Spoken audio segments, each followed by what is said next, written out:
Hello dear viewers, সবাইকে ধন্যবাদ। আজকে আমি চর্যাপদের পুঁথি নিয়ে আলোচনা করব। তো আমরা জানি, বা যারা জানেন না তারা জেনে নিন। মহামহোপাধ্যায় হরপ্রসাদ শাস্ত্রী 1907 সালে চর্যাপদ আবিষ্কার করেছিলেন এবং তিনি 1916 সালে হাজার বছরের পুরাণ বাংলা ভাষার বদ্য গান ও দোহা নামে 4টি পুঁথি সংকলন করেছিলেন। এখানে প্রশ্ন জাগতে পারে যে অ্যাকচুয়ালি পুঁথিটা কী। পুঁথি হচ্ছে একটা সংস্কৃত পুস্তিকা শব্দ থেকে পুঁথি শব্দটির উৎপত্তি হয়েছে।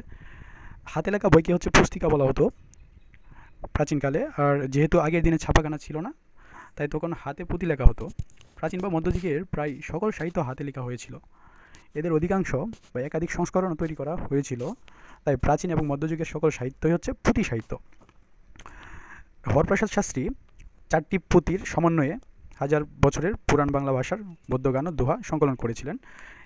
এই পুঁথিগুলো হচ্ছে চর্যাচর্য বিনিশ্চয়, সরোজ বজ্রের দোহাকুশ, কৃষ্ণাচার্যের দোহাকুশ এবং ডাকার্ণব। এদের মধ্যে চর্যাচর্য বিনিশ্চয় বাংলা ভাষায় সংকলন করেছিলেন। আর বাকি তিনটি হচ্ছে অপভ্রংশ ভাষায় রচিত। তবে চর্যাপদের মতোই সেগুলোর সংস্কৃত টিকা সংযোজিত হয়েছিল। সকলকে ধন্যবাদ।